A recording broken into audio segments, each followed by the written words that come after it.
자, 저희가 금요일에 기도에 대한 말씀을 계속 나누고 있습니다. 네, 어디로 가든지 저희가 구약성경 말씀을 보든지 또 신약성경 말씀을 보든지 요즘 기도에 대한 말씀으로 금요일 시간을 채우고 있습니다. 여러분, 특별히 오늘 말씀은 영적 전쟁에 대해서 좀 보고자 합니다. 영적 전쟁의 본질이 무엇인가? 이 영적 전쟁의 본질을 저희가 알게 되면 그럼 어떻게 이런 상황 가운데서 우리가 승리할 수 있을까 하는 내용을 함께 나눠볼 수가 있습니다.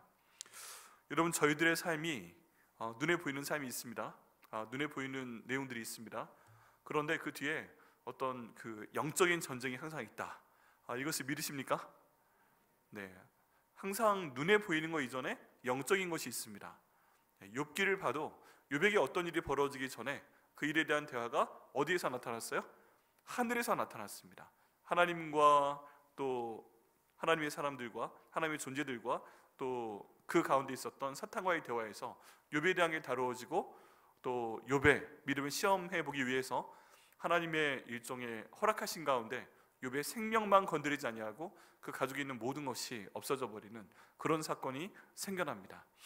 이것이 영적 전쟁의 본질입니다.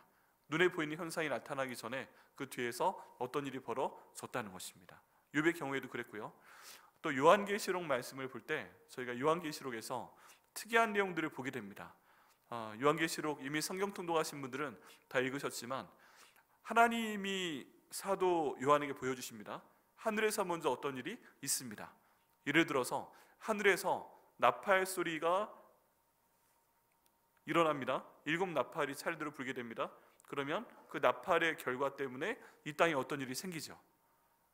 그런 일들이 생깁니다. 하늘에서 먼저 일이 벌어지고 이 땅 가운데서 그 일의 결과 현상이 나타나게 됩니다. 저희가 반드시 이것을 기억을 해야 됩니다. 그래서 우리의 삶 가운데, 개인의 삶 가운데, 또 가족의 삶 가운데, 내가 하는 일 가운데, 또 특별히 교회에서의 어떤 일들 가운데, 나라 민족 가운데 중요한 일들이 진행이 된다 할 때는 저희가 눈에 보이는 현상 그 너머에 있는 어떠한 영적인 것이 있다. 지금 굉장히 심각한 상황이라면 영적인 전투가 있다. 이것을 저희가 항상 기억을 해야 됩니다. 그러면 이게 눈에 보이는 현상이 영적인 상태가 먼저 시작되고 거기에 대한 결과로 지금 눈에 보이는 현상이 나타나는 것이잖아요. 우리가 이것을 믿는다면 해결할 때는 어떤 식으로 해야 될까요? 해결할 때는 눈에 보이는 현상부터 처리해야 될까요? 아니면 뒤쪽에 나와 있는 영적 전쟁에 해당하는 부분에서 먼저 저희가 승리를 해야 될까요? 똑같은 원리로 영적 전쟁에 해당하는 부분에서 저희가 승리를 해야만 이 땅 가운데 있는 현상도 바뀌게 됩니다. 가족 가운데 예수 믿지 않은 사람이 있다면 이거는 현상이고요. 그 이전에 영적인 것이 있다. 그러면 이것에 대해서 먼저 저희가 기도하고 승리할 때 그 모든 구원에 대한 역사도 나타날 것을 믿습니다. 네, 저희는 성도이기 때문에 성경을 읽고 성경에 있는 내용을 알고 또 믿는 사람들이기 때문에 이런 순서를 반드시 기억해야 됩니다. 눈에 보이는 현상 이전에 영적인 게 있다. 이 땅 가운데서 현상을 해결하기 위해선 영적으로 먼저 해결을 해야 된다. 그럴 때 주님께서 이끄심을 믿습니다. 아멘이세요? 네, 금요 성령 집회에 나오신 분들은 여기에 대한 내용을 이미 알고 계신 줄 믿습니다. 근데 오늘은 그 내용에 대해서 좀 더 구체적으로 알아보고자 합니다. 이런 일이 있을 때 저희가 세상에서 어떤 일이 벌어졌을 때 저희는 세상의 방식으로 싸우려고 합니다. 많은 경우에 눈에 보이니 이 사람이 나를 힘들게 하 그러면 이 사람하고의 어떤 관계를 풀어나가려고 하는 쪽으로 가게 됩니다. 그렇죠? 어떤 일이 안 되는 가운데 있으면 이 일이 왜 안 되는 것이지? 하고 실력으로 또는 다른 도움을 통해서 해결하고자 합니다. 그런데 이것은 세상적인 방법으로 싸우려는 것이고요. 그런 방법도 맞습니다. 그런 접근도 있어야 되는데 우리 하나님의 말씀은 우리가 영적인 무기를 사용해야 된다라고 말씀을 하고 계십니다. 영적인 무기를 통해서 먼저 영적 싸움에서 승리를 해야만 이 땅 가운데서 나타나는 현상 가운데 풀리게끔 하시는 하나님의 섭리가 있다고 말씀을 하고 있습니다. 그 내용이 오늘 본문 말씀 가운데 나오고 있습니다. 영적 전쟁의 본질이 무엇인가? 그 내용이 3절 말씀 가운데 나옵니다. 우리가 육신으로 행하나 육신에 따라 싸우지 아니하노니 라고 말씀하고 있습니다. 여기서 보면 여기 육신으로 행하나 육신으로 싸우지 아니한다 할 때 이 육신이란 표현이 나옵니다. 이런 바울 서신에는 사람의 몸을 나타내는 단어가 2개가 나옵니다. 2개가. 하나는 사르스라는 단어이고 하나는 소마라는 단어인데 소마는 그냥 몸이에요. 그 인간의 영적인 몸 이런 것도 다 포함을 합니다. 그런데 특별히 여기 나와 있는 육신이라는 단어는 부정적인 뜻입니다. 소마는 그 중성적이거나 아니면은 중립적인 입장이거나 아니면 긍정적인 의미인데, 여기 나와 있는 육신이라는 이 단어는 별로 안 좋은 뜻이에요. 우리가 육신을 추구하게 될 때 어떤 생각이 드십니까? 육신으로 우리가 뭔가 산다. 너무 육적인 사람이다. 그럼 뭘 좋아하는 사람이에요? 자기 몸을 위하는 것을 좋아해요. 쾌락을 좋아하고, 뭐 몸이 좋아하는 건 다 먹고, 몸이 좋아하는 건 다 하고, 뭐 이런 것들입니다. 그런 것들이 세상의 쾌락과도 연결되어 있고, 돈과도 연결되어 있고, 그러다 보면 만몬의 신과도 연결되어 있고, 뭔가 다른 사람들과의 관계도 연결이 되어 있습니다. 긍정적이건 부정적이건 어쨌든 내 몸이 좋으면 좋은 뭐 그런 쪽들입니다. 그렇기 때문에 여기 나와 있는 육신으로 행하나 육신을 따라 싸우지 않는다라는 단어는 아까 제가 말씀드린 것처럼 우리가 눈에 보이는 것처럼 내 몸에, 내 현상 가운데, 내 모든 주변 상황 가운데 안 좋은 일이 벌어졌을 때 똑같은 육신적인 것으로 맞서 싸우면 된다 안 된다? 안 된다라고 지금 말씀하고 있다는 것입니다. 육신으로 행하나 육신을 따라 싸우지 아니한다 하는 내용이 그것입니다. 우리가 육신을 지니고 살아가고 있지만 우리가 사용할 수 있는 모든 육신의 방법으로 해결하려고 하면 안 돼요. 예를 들어 나를 괴롭히는 사람이 있어요. 그러면 육신으로 해결을 해요. 그럼 어떻게 해결할 수 있나요? 아주 단순하게 때린다. 좀 더 저희 전문 용어로 팬다, 뭐 그런 거 있잖아요. 때린다, 팬다, 밟아버린다 등등. 네, 여러 가지 표현이 가능합니다. 이건 육신의 일을 육신으로 해결하는 거죠. 근데 거기에 대한 결과는 뭘까요? 네, 고소당한다, 감옥 간다, 합의금 내주고 돈 깨진다, 뭐 등등 여러 가지로 귀결이 됩니다. 그렇죠. 네, 아무리 힘들게 하는 사람이 있어도 요즘엔 그 사람이 잘못한 거라고 할지라도 육신으로 주먹으로 하면 안 되고, 전에 또 말씀을 들어보니까 손에 조그만한 젓가락이라도 들고 있었으면 가중처벌된다고 하더라고요. 설령 안 찔러도. 네, 그래서 육신의 것을 육신으로 맞는다? 네, 이것은 좋은 게 하나도 없습니다. 뭐 좀 흉내 내다가 결국 아무것도 못하고 그냥 오히려 그 피해를 받는 경우가 훨씬 더 많습니다. 뭐 가장 가까이 가정 안에서 부부싸움을 할 때도 저분이 나한테 때리셨다, 그러면 내가 그분의 눈을 찌른다, 뭐 이런 거 말이 돼요? 부부 사이에 절대 안 되잖아요. 네, 저분께서 나한테 숟가락을 던지셨다, 그래서 나도 젓가락을 그분께 던졌는데 갑자기 팍 꽂혔다.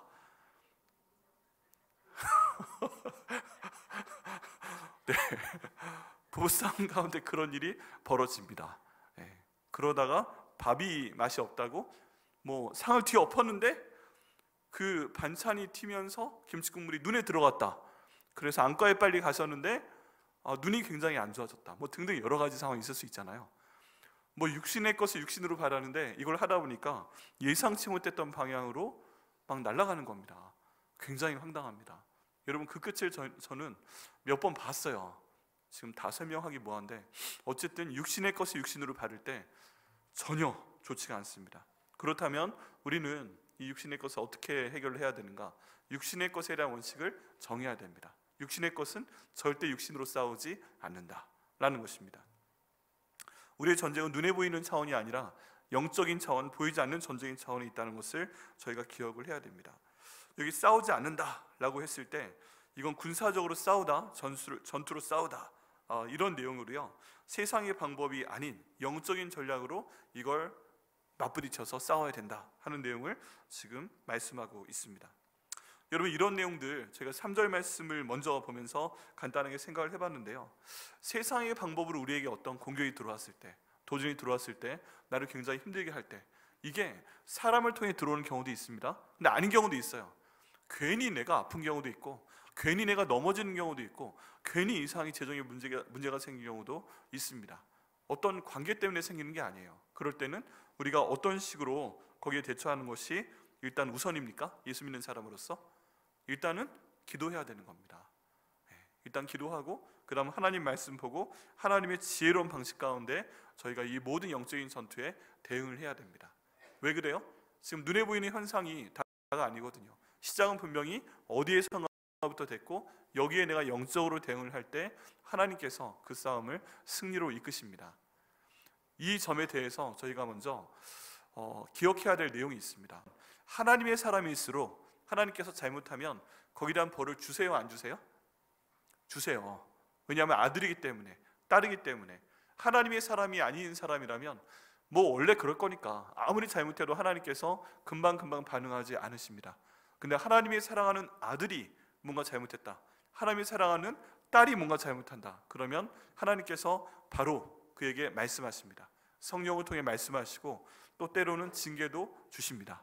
그러면서 그 사람이 하나님의 뜻 가운데 계속 머물러 있도록 하나님께서 강권해서 일하시는 걸 볼 수가 있습니다.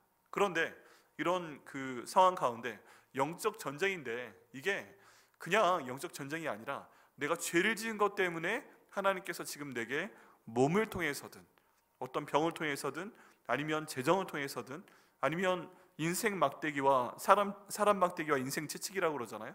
어떤 사람 막대기와 인생 채찍으로 나를 지금 치셔서 벌을 주시는 과정이라면 우리가 무엇부터 해야 될까요? 회개기도부터 해야 됩니다. 하나님, 이 일에 모든 근원에 제가 그때 저질렀던 그 죄가 있군요. 용서하여 주시옵소서. 우상 숭배의 죄가 있군요. 용서하여 주시옵소서. 음란의 죄가 있군요. 용서하여 주시옵소서. 도둑질한 죄가 있군요. 하나님 용서하여 주시옵소서. 그리스도의 보혈의 능력으로 이 모든 것들을 깨끗이 씻어주시고 제가 주님 보시기에 정말 눈처럼 하얗게 나아갈 수 있도록 주시옵소서. 이렇게 기도하며 나가는 것이 최우선입니다. 아멘이세요? 네. 그래서 저희가 영적 전쟁의 원인을 먼저 분별을 해야 됩니다. 처음에 생각해야 될 것은 이게 내 잘못 때문에 그러나? 내 잘못 때문에 그러나? 내가 뭔가 하나님께 잘못한 게 있나? 예를 들어서 저희가 계속 다윗에 대한 내용을 봤지만 다윗의 일생 가운데 밧세바 때문에 잘못한 게 있잖아요. 거기에 대한 잘못 때문에 계속 나타나는 문제가 뭐였어요? 그 아들 암논이 죽었죠. 딸 디나가 그 오빠한테 안 좋은 일을 당했죠. 그리고 또 어떤 일이 벌어졌어요? 압살롬이 배신했죠. 압살롬이 그 아버지를 궁궐에서 내쫓았죠. 그리고 그 뒤에 다른 여러 사람들이 다윗에 대적해서 일어나서 반란을 했죠. 근데 거기에 대한 이유가 뭐예요? 쭉 올라와 보면 그 이유는 바로 무엇이었다? 밧세바 때문이다. 그런데 성경은 그 앞에 영적인 내용에 대해서 말하고 있습니다. 나단 선지자가 가서 다윗에게 네가 무엇을 잘못했다고 얘기를 해요? 네가 그 어려운 상황 가운데 왕이 된 다음에 이제 좀 편해져서 네가 직접 전쟁 나가지 않아도 되고 요압 내보내서 싸움하게 하고 너는 낮잠을 자다가 뒤에 일어나서 분명히 자기 부하 아내인 것을 알면서도 데려다가 잠을 잤다. 임신시켰는데 그 다음에 여기에 대해서 알리바이를 만들기 위해서 일부러 이 사람을 불러들이고 술도 먹이고 그래서 집에 가서 자게끔 하려고 했는데 두 번이나 이 충성된 우리아가 그렇게 안 하고 자기 아내와 함께 있지 아니하니까 오히려 전쟁터에 내보내 죽게끔 만들었다. 그런데 거기에 쭉 이유가 뭐라고 그랬어요? 우리 말씀상에 때 설명했잖아요. 바로 하나님을 업신여겼기 때문이다 라고 되어 있습니다. 결국에 다윗의 모든 그 인생 후반기의 어려운 일들은 밧세바 일이라는 현상 때문에 벌어진 것이지만 그 바로 전 단계는 무엇이었다? 이제 내가 왕이다. 이제 나를 대적할 사람이 없다. 이제 내가 최고다. 사울도 죽었다. 사울의 집에서 아무도 없다. 그리고 나보다 더 강한 군사를 소유한 사람이 없다. 이렇게 되다 보니까 어느새 마음이 교만해지고 편해져서 하나님의 말씀이 어떤지 알고 있음에도 불구하고 그 하나님의 말씀을 업신여겼기 때문에 결국 멀쩡하게 잘 살고 있다가 밧세바에게 안 좋은 일을 하게 됐고 하나님의 거기에 대한 별로 이런 일들이 쫙 나타났다는 것입니다. 그럼 이 예를 보게 되면 이 다윗의 영적 전쟁은 뭐예요?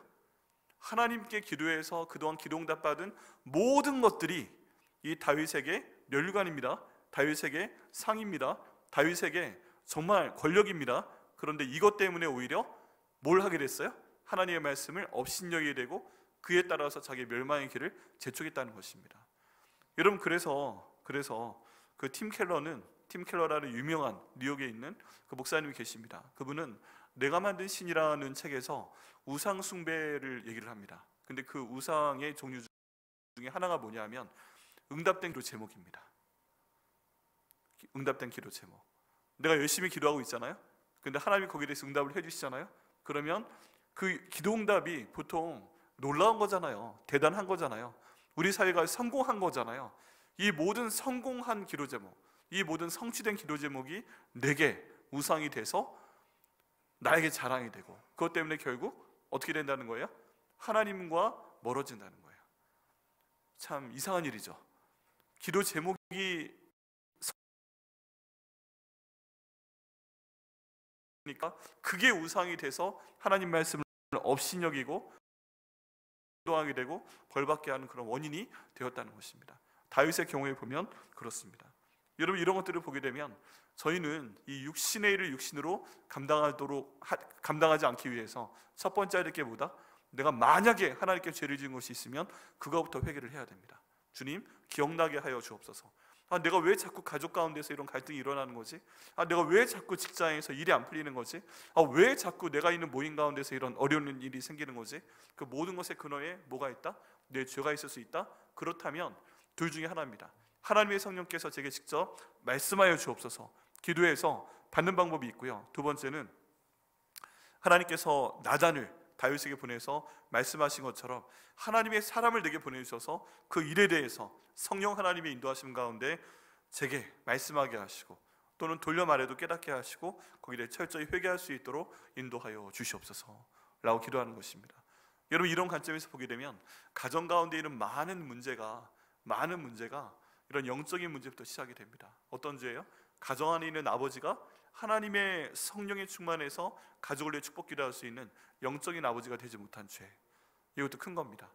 성경 가운데 보면 기도를 쉬는 죄가 있잖아요. 다른 말로 하면 우리 가정에 있는 아버지가 정말 안타까운 일이지만 아내를 위해서 기도하지 않는 죄, 아들을 위해서 기도하지 않는 죄, 또 딸을 위해서 기도하지 않는 죄, 기도를 쉬는 죄, 이것만큼 큰 죄가 없다는 것입니다. 우리 하나님 보시기엔 그 모든 것도 죄다라고 성경은 기록하고 있습니다. 그렇다면 하나님, 이 모든 근본적인 영적인 어려움이 영적인 싸움이 해결되기 위해서 무엇이 되게 하여 주옵소서. 우리 가정 가운데서 영적인 과정이 확실히 설 수 있도록 인도하여 주옵소서. 많은 경우에 아내 되시는 분들이 오해를 합니다. 내 남편이 예수님 안 믿으니까 나도 신뢰하지 않는다. 내 남편의 믿음이 나보다 약하니까 나는 내가 좀 끌고 나가야 되겠다. 내 남편은 성경 한 번도 읽지 못했는데 나는 한 번 읽었으니까 내가 이 사람을 살려내야 되겠다. 우리 가족은 내가 십자가를 지고 가야 되겠다라고 생각을 하십니다.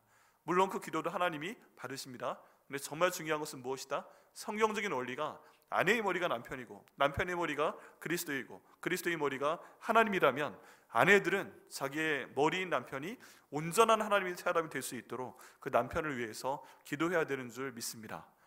그게 성경에 나오는 얘기입니다. 여러분, 그래서 그날을 꿈꾸셔야 됩니다. 사랑하는 내 남편이, 또 사랑하는 내 예를 들어 아들이 이 모든 영적인 질서를 온전히 알고 그 일을 감당할 수 있는 사람 될 수 있도록 인도하여 주시옵소서. 그리고 그걸 되지 못하도록 내 남편이 뭔가 영적으로 방해를 받고 있을 때, 아니면 우리 아버지가 영적으로 방해를 받고 있을 때 내가 그를 위해서 기도할 수 있도록 인도하여 주셔서 온전한 하나님의 사람 될 수 있도록 인도하시고, 아버지들에게 주신 축복권을 자녀에게 또는 아내에게 분명히 행사할 수 있는 기도를 할 수 있도록 인도하여 주옵소서. 이렇게 기도할 때 가정 가운데 나타나는 많은 영적인 문제가 해결됩니다. 특별히 아내분들이 갖고 있는 영적인 문제 가운데 하나는 뭐냐면 영적으로 교만하다는 거예요. 때로는 내 남편의 신앙이 약하기 때문에 아내분들이 영적으로 교만할 수 있습니다. 저 사람보다 내가 기도 많이 해, 저 사람보다 내가 말씀 많이 봐, 저 사람보다 내가 더 하나님의 사람이야, 이런 생각을 하면서 남편을 업신여기기 시작할 때부터 영적 전쟁은 시작이 됩니다. 왜냐하면 영과 영으로 맞부딪히기 때문에 남편이 그걸 알게 되거든요. 그러면 그 내용에 승복하지 못하면 뭔가 서로 꼬리에 꼬리를 물리는 그런 트집이 그 집안에서 나타나기 마련이고, 이게 트집으로 갈 때 수면 아래 있을 땐 괜찮은데 이게 싹 상승을 해서 어떤 말 한마디, 아니면 된장찌개가 너무 짜, 아니면 다른 집안이 너무 지저분해, 이런 거 하나 가지고 시작이 돼서 갑자기 펑 하고 터지는 것입니다.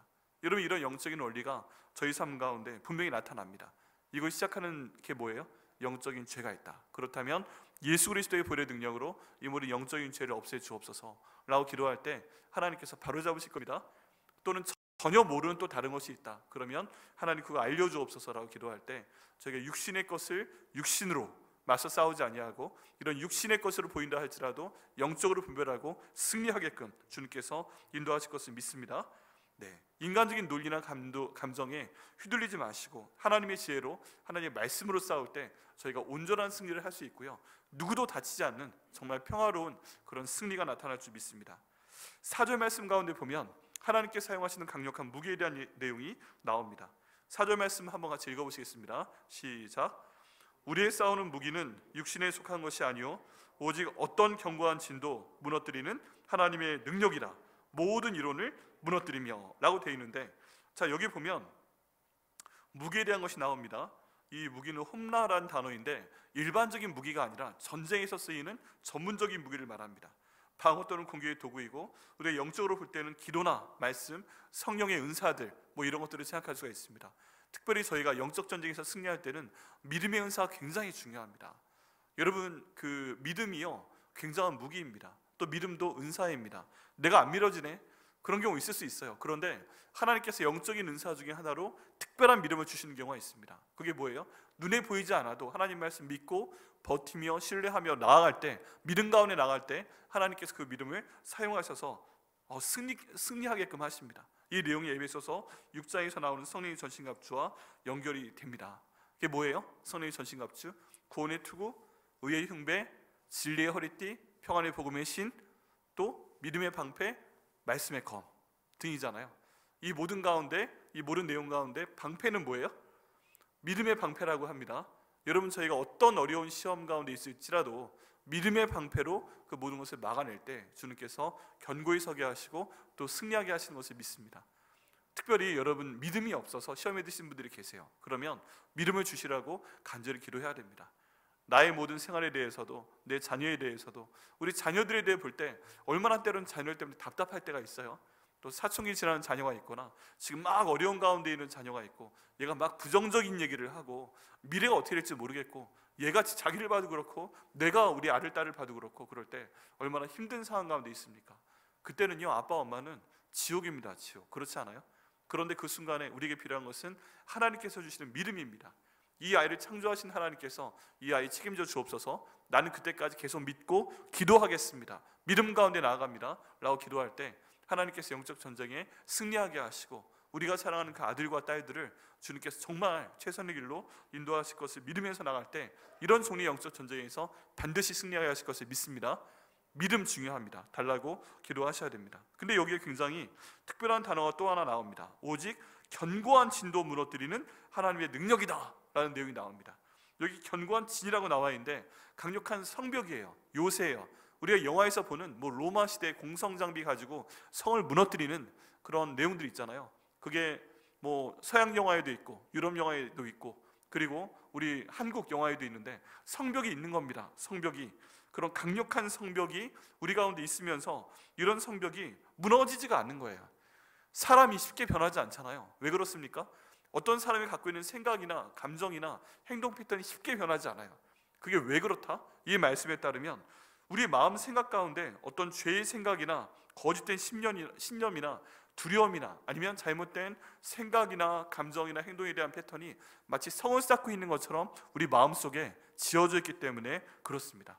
이걸 성경에서는 견고한 진이다 라고 표현을 합니다. 그런데 이것을 무너뜨려야 되는데 이 견고한 진을 무너뜨리는 것은 뭘로 무너뜨릴 수 있다고요?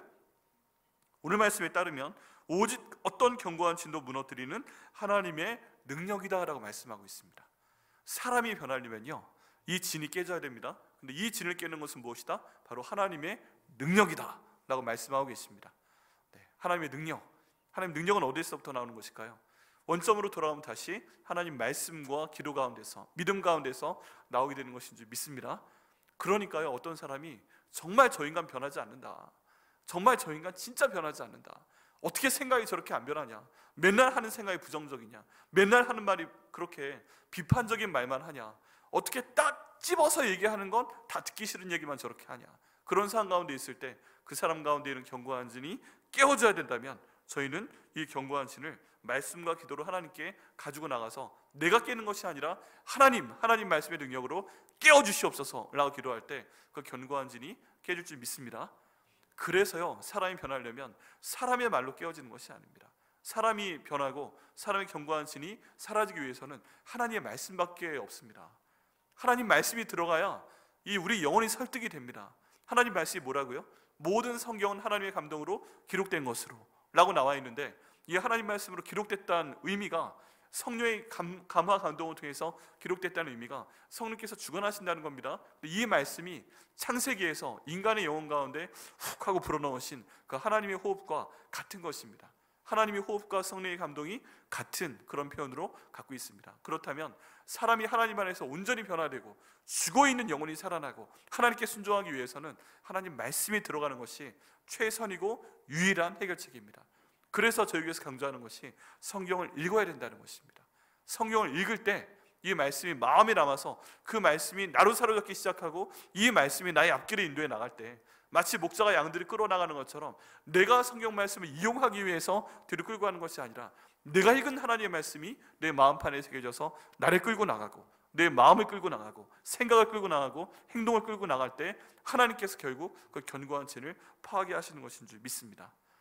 저희가 보게 되면 자기가 한 말이나 실수에 대해서 잘못했다고 인정하거나 사과하지 않는 사람들이 너무너무 많지 않으세요? 너무 많습니다. 왜 그래요?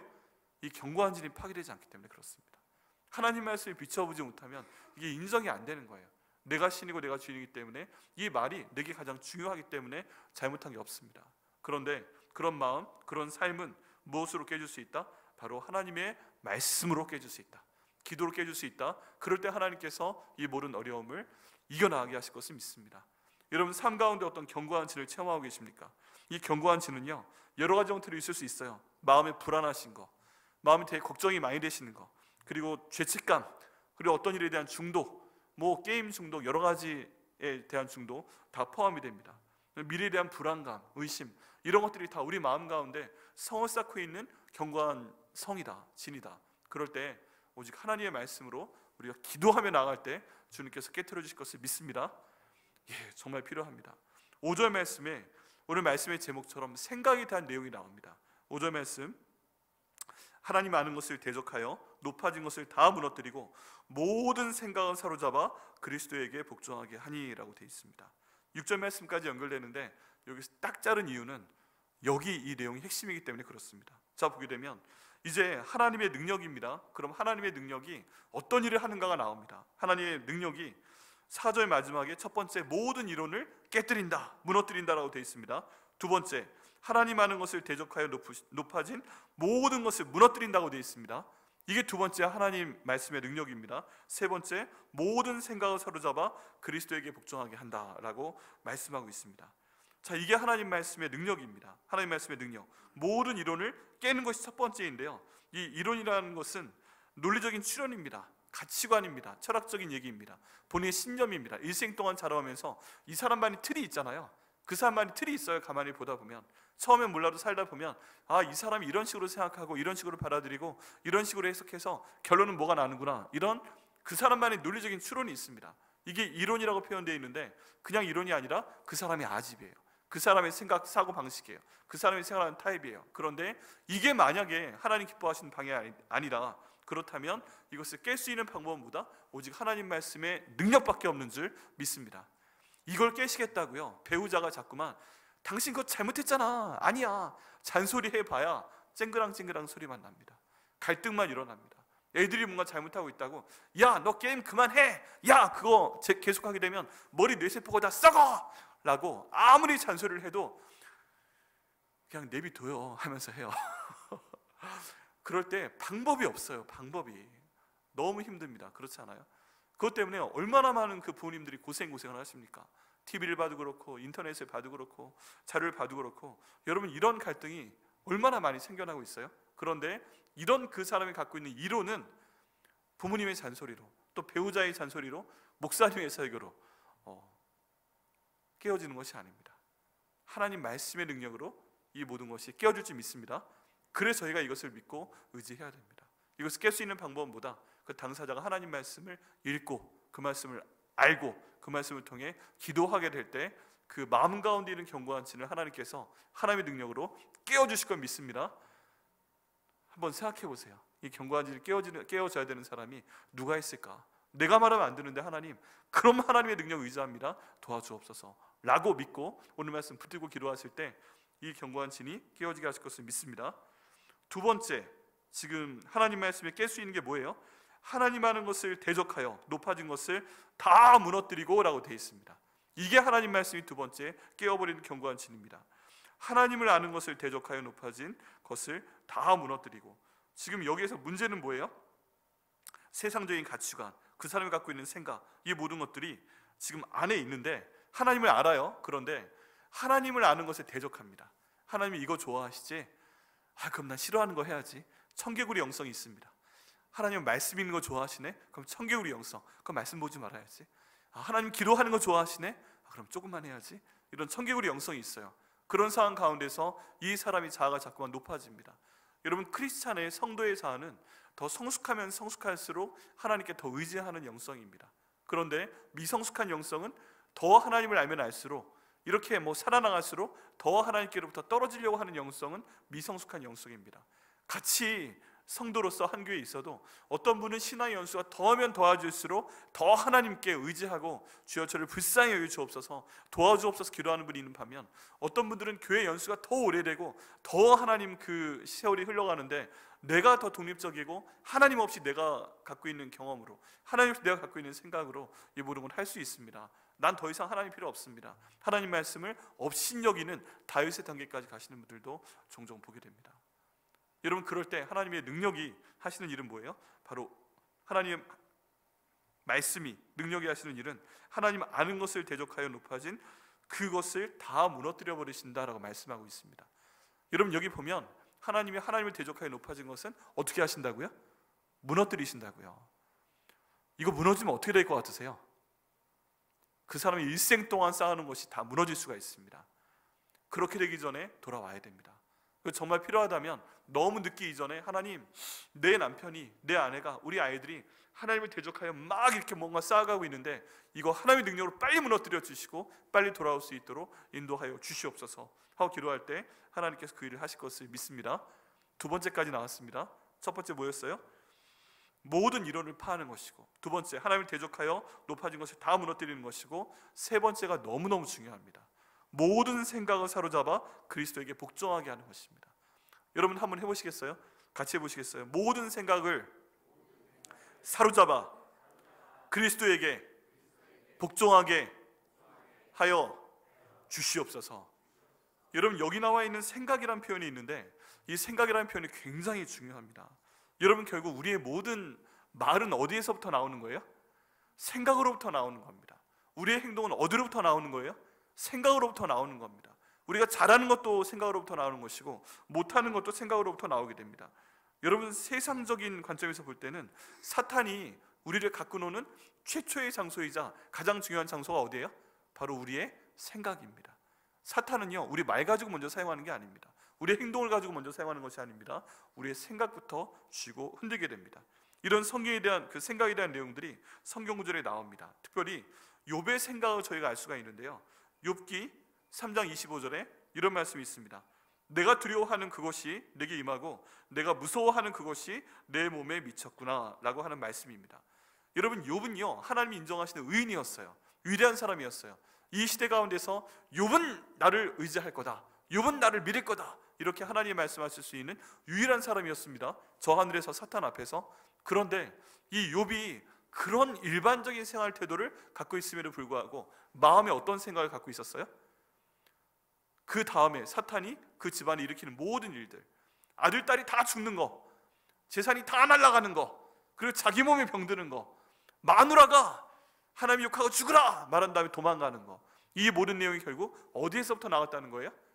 욥이 평소에 그런 일이 일어나면 어떻게 하지? 라고 생각을 하면서 두려워한 일이 벌어졌다는 것입니다. 여러분, 여기에서 사탄이 잘못됐다기보다는 어떤 문제가 있었던 거예요? 욥이 항상 믿는 사람처럼 생활을 해왔지만 이 마음 가운데에서 하나님을 100% 믿었다기보다 부정적인 생각을 갖고 이런 일 벌어지면 안 돼, 이런 거 나타나면 안 돼, 이런 거 하면 안 돼, 그런 것을 방어하는 의미로 예배를 드렸기 때문에 사탄이 그 두려워하는 것을 알고서 바로 이 욥에게 그가 부정적인 생각을 하고 있는 것을 그 삶 가운데 이루어진 것이다 하는 것을 저희가 알 수가 있습니다. 한편으로는 믿는데 한편으로는 불안했던 것이죠. 여러분, 저희도 똑같습니다. 하나님 믿고 있지만 이거 불안하세요? 그러면 이걸 빨리 없애버리셔야 됩니다. 성경 말씀에 따르면 어떻게 해야 돼요? 이 모든 내가 갖고 있는 부정적인 것을 사로잡아서 그리스도에게 복종하게 해야 됩니다. 그리스도는 우리 위해 십자가에 돌아가신 분이신데, 야, 내가 이러고 있다가 내 모든 재산 다 갑자기 날아가 버리고 우리 애들 다 죽어버리고 마누라가 욕하고 도망가 버리고, 이런 일에 대해서 예수님께 좋아하시겠어요? 안 좋아하시겠어요? 안 좋아하시겠죠. 그러면 안 주십니다. 그러면 나한테 왜 이런 생각이 드는 걸까요? 사탄이 주는 생각이라는 것입니다. 이런 모든 생각을 사로잡아서 그리스도에게 복종하게 하는 것이 바로 우리가 해야 될 일이라고 오늘 본문이 말씀하고 있습니다. 여기에서 두 번째 또 생각을 할 수가 있어요. 하와의 생각인데요, 하와가 창세기 6장 3장 6절에 뭐라고 말하고 있습니까? 여자가 그 나무를 본즉 먹음직도 하고 보암직도 하고 지혜롭게 할 만큼 탐스럽기도 한 나무인지라. 이 하나님은 먹지 말라고 말씀하셨는데, 이 사탄이 뱀의 형상을 띈 이 사탄이, 야, 너 저거 먹으면 하나님처럼 되는 거야, 그러니까 먹지 말라고 하는 거야, 이 얘기하니까 생각으로 맛있겠는데, 저거 먹으면 똑똑해질 것 같은데, 하나님처럼 될 것 같은데, 이런 생각을 하게 되니까 결국 사탄이 그 마음의 생각을 이루어서 사탄이 하나님 말씀에 불순종하게 되었다는 내용입니다. 이런 내용도 어떻게 해야 된다고요? 이런 유혹을 다 그리스도의 능력으로 사로잡아서 그리스도께 복종시켜라 라고 말씀을 하고 있다는 것입니다. 예수님의 제자 중 가장 탁월한 제자이고 가장 똑똑해서 돈꾀를 맡았던, 재정을 맡았던 가룟 유다의 경우에도 똑같은 일이 벌어집니다. 여기엔 생각이라는 단어가 나옵니다. 요한복음 14장 2절에 보면 마귀가 벌써 시몬의 아들 가룟 유다의 마음에 예수를 팔려는 생각을 넣었더라. 여기 보면 가룟 유다의 마음에 예수를 팔려는 생각을 누가 넣어줬다고요? 사탄이 넣어줬습니다. 사탄이 접속하는 곳은 우리의 생각입니다. 조심해야 됩니다. 여러분, 갑자기 부정적인 생각이 들 때, 갑자기 의심이 들 때, 갑자기 믿지 못하겠을 때, 갑자기 뭔가 확 해버리고 싶은 생각이 들 때, 그 생각을 누가 넣어줬을 수 있다? 사탄이 넣어줬을 수 있다. 여러분, 그렇다면 나사렛 예수 이름으로 물러가 지어라 하고 그 생각을 사로잡아 그리스도께 복종시키고 하지 않도록 하는 것이 바로 저희의 일이라고 말씀하고 있습니다. 여러분, 생명과 평안의 복을 누리기 위해서는 저희 모든 생각을 사로잡아서 그리스도께 복종을 시켜야 됩니다. 육신의 생각은 사망이요 영의 생각은 생명과 평안이니라 라고 로마서 8장 6절에 말씀하고 있습니다. 우리 육신의 생각대로, 사탄이 넣어주는 생각대로 하면 예수님도 죽입니다. 예수님도 팔아버립니다. 그게 생각이 끝입니다. 그런데 우리가 성령께서 인도하시는 생각으로 나갈 때는 우리의 모든 생각이 생명과 평안으로 나아가게 하실 것을 믿습니다. 여러분, 여기에 사로잡는다라는 표현이 나오는데 이거 전쟁 용어예요. 전쟁 용어. 지금 여기에서 굉장히 강력한 용어로 사용하는 건데, 그런 내 모든 마음속에 있는 부정적인 생각들, 예수님 믿는 사람이 할 수 없는 생각들, 죄를 짓고 싶은 생각들, 그 모든 유혹들, 그 모든 것들을 여기 포로로 잡아서 완전히 지배해서, 저희가 전쟁에서 포로 잡으면 어떻게 합니까? 손발을 묶고 때로는 재갈도 물리고 눈도 못 보이게 하고 꼼짝 못하는 상태 가운데 있잖아요. 그 모든 잘못된 생각을 사로잡게 하여 주옵소서. 어떻게 해요? 예수님의 보혈의 능력으로, 예수님의 이름으로, 말씀으로 사로잡아서 완전 결박한 다음에 그것이 완전히 순종할 수 있도록 인도하여 주옵소서. 누구에게 순종하는 거예요? 그리스도에게. 오늘 본문에 나와 있는 표현은 순종의 것을 넘어서서 이 모든 나쁜 생각이 그리스도 안에서 완전히 복종하게 하여 주옵소서 라고 선포하는 것까지 볼 수가 있습니다. 여러분, 이 세 번째가 너무너무 중요합니다. 여러분, 나쁜 생각 드세요? 부정적인 생각 드세요? 어떤 일 보면 나쁜 것부터 먼저 보이세요? 약점부터 보이세요? 이거에 대한 안 좋은 일부터 먼저 생각이 되세요? 그 모든 생각은 사탄이 심어준다고 생각해도 과언이 아닙니다. 그때 무엇으로 사로잡아야 돼요? 하나님의 능력으로, 하나님 말씀의 능력으로 사로잡아서 그리스도에게 복종하게 한다면 그 모든 부정적인 생각이 뭘로 바뀔까요? 긍정적인 생각으로 바뀌어지고, 그 모든 사망이 생명으로 바뀌게 되고, 다 죽을 것 같은 홍해 앞에서의 생각이 하나님이 갈라주시는 기적 가운데 기적이 나타날 거다, 우리가 믿게 될 때 하나님의 그 능력의 역사가 우리 삶 가운데 나타나게 될 것을 믿습니다. 생각을 저희가 주님께 맡겨야 됩니다. 우리가 사도행전 16장에 보면 바울과 실라가 빌립보 감옥에서 했던 일이 있습니다. 얼마나 바울과 실라가 황당한 일을 당했어요. 이제 빌립보 성에 가서 그 드로아에서 2년 동안 하나님, 우리가 아시아로 갈까요? 중국으로 갈까요? 마케도니아, 유럽으로 갈까요? 그리스로 갈까요? 기도하는데 2년 만에 응답하신 하나님께서 마케도니아로 가라! 라는 사인을 주시고 가게 됩니다. 기도 처소를 찾아서 기도하러 갈 때마다 그 성 가운데 있는 점치는 귀신 들린 여자가 나타나서 이분은 살아계신 하나님의 종들입니다. 이거를 막 뒤쫓아오면서 얘기를 하니까 바울이 막 참다가 너무 힘들어가지고 나사렛 예수를 명하노니 물러가 찌어라 하고서 쳐버립니다. 그랬더니 귀신이 쫓겨나갔어요. 근데 이거는 일종의 희생플라이였어요. 왜 그런 일이 벌어졌어요? 지금 바울과 시라를 공격하기 위해서 미끼로 삼은 겁니다. 일종의 미끼였는데 이 미끼에 대해서 바울이 못 참고 생각을 하고 있었어요. 아, 이거 미끼구나, 치면 큰일 나겠구나. 딱 쳐버렸는데 그 다음에 이 여인을 통해서 돈을 벌던 사람들이 나와서 이 바울과 실라와 그 일행들을 막 공격하기 시작하고, 그 다음에 이 사람의 상관들에게 끌고 와서 또 거기서 욕을 보이고, 그 다음 재판장으로, 그 법정으로 달려가서 모든 무리들이 일어나서 바울과 실라에 대해서 욕을 해대고, 결국에 이 모든 소외를 본 사람들이 바울과 실라를 일단 매로 치도록 하고 지하 감옥에 가둬놓고 착고를 채우고 그 밤에 빌립보성 지하 감옥에 가둬놓는 사건을 보게 됩니다. 여러분, 우리가 만약에 이런 상황이었으면 얼마나 억울해요. 그렇지 않아요? 기도하러 갔을 뿐이에요. 막 지금 영적으로 방해하니까 나사렛 예수를 명하노니 떠나가찌어라 했을 뿐이에요. 근데 갑자기 턱 그 다음 일이 생겨나고 신나게 맞고, 그 다음에 지하 감옥 갇혀가지고 여기 쇠사슬로 묶여있다 보니까 기가 막힌 거예요. 얼마나 기가 막히겠어요. 단기 선교가 왔는데 감옥에 갇히면 얼마나 기가 막힐까요? 너무너무 힘들지 않겠어요? 그런 상황인데 여기 있는 바울과 실라는 어떤 일을 했어요? 오늘 여기 마지막 우리 세 번째 말씀처럼 이 모든 것에 대한 부정적인 생각을 사로잡아서 그리스도에게 복종하게 하고, 그 다음 한 일이 뭐예요? 하나님께 찬양을 합니다. 기도하고 찬양을 합니다. 그 내용이 사도행전 16장 25절과 26절에 나와 있습니다. 한밤중에 바울과 실라가 기도하고 하나님의 찬송함에 죄수들이 듣더라. 이에 갑자기 큰 지진이 나서 옥토가 움직이고 문이 곧 다 열리며 모든 사람이 메인 것이 다 벗어진지라. 여러분, 저희도 이와 똑같은 상황을 예상할 수가 있습니다. 내가 하나님 일을 하고 있는데 왜 이렇게 나한테 어려운 일이 생기지? 왜 이렇게 사람들이 나한테 달려주고 있지? 이런 모든 것에 대해서 하나하나 부정적인 생각을 하면서 내가 억울하다, 내가 힘들다, 내가 왜 지금 이런 어려움을 당하고 있지? 이런 생각을 하게 되면 그 생각에 사로잡혀서 오히려 하나님의 일을 하지 못하게 됩니다. 원망과 모든 불평과 걱정만 하게 되고 미래까지도 보장할 수 없는 상황 가운데 나아가게 됩니다. 그런데 이때 우리의 생각을 사로잡아서 그리스도께 복종시키고 하나님께 기도하고 하나님을 찬양할 때 하나님께서는 큰 지진을 일으키셔서 옥도를 무너뜨리고 문을 다 열어버리시는, 모든 사람들의 메인 것을 다 풀어버리시는 그런 역사를 이루신 것을 저희가 사도행전 16장을 통해서 보게 됩니다. 여러분, 저희가 이 말씀을 저희 삶 가운데 적용해야 됩니다. 어떤 부정적인 생각 때문에 고생하고 계십니까? 어떤 부정적인 생각 때문에 누군가를 미워하고 계십니까? 어떤 부정적인 상황 때문에 일이 안 되는 것에 대해서 계속 남 탓을 하고 계십니까? 그럴 때 우리가 해야 될 것은 뭐예요? 하나님의 견고한 능력으로, 견고한 진을파하는 하나님의 능력으로 우리의 모든 부정적인 생각, 사탄이 주는 생각을 사로잡아서 그리스도께 복종케 하는 것이 바로 우리가 해야 되는 일인 줄 믿습니다. 이거 내 힘으로 되는 게 아니고요, 하나님 말씀으로 해야 되고 기도를 해야 됩니다. 그럴 때 우리가 이 모든 영적 전쟁에서 승리하게 하실 줄 믿습니다.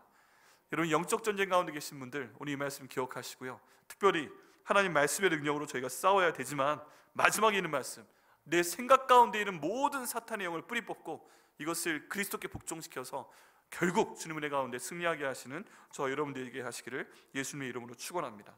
세상의 방법이 아닌 하나님의 방법으로 싸우셔야 됩니다. 기도와 말씀으로 하나님께 지혜를 구하셔서 싸우셔야 됩니다. 그리고 견고한 진을 영적 무기로 말씀과 기도로 깨셔야 됩니다. 모든 의심과 두려움, 죄의 습관을 하나님 능력으로 극복하셔야 됩니다. 모든 생각을 사로잡아서 그리스도께 복종하셔야 됩니다. 그럴 때 하나님의 승리가 예수 그리스도의 이름으로 저에게 주어질 것을 믿습니다. 이러기 위해서요, 저희가 하나님 앞에 온전히 나올 수밖에 없습니다. 그게 뭐예요? 아까 말씀드린 대로 믿음으로 나아가야 됩니다. 내 힘으로 하나님 되지 않습니다. 우리 찬양팀 나와주시고요.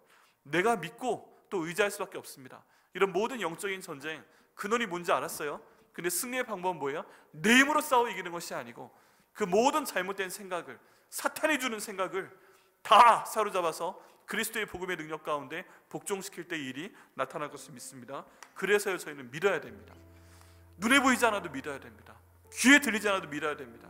손으로 잡을 수 없어도 믿어야 됩니다. 지금 현실은 녹록치 않고 지금 현실은 모든 것이 부정적으로 가는 것 같다 할지라도 모든 문제보다 더 크신 예수님의 이름을 믿고 저희가 나아갈 때 주님께서 저희를 확실히 보여주실 것을 저희가 믿고 또 알게 하실 것을 믿습니다.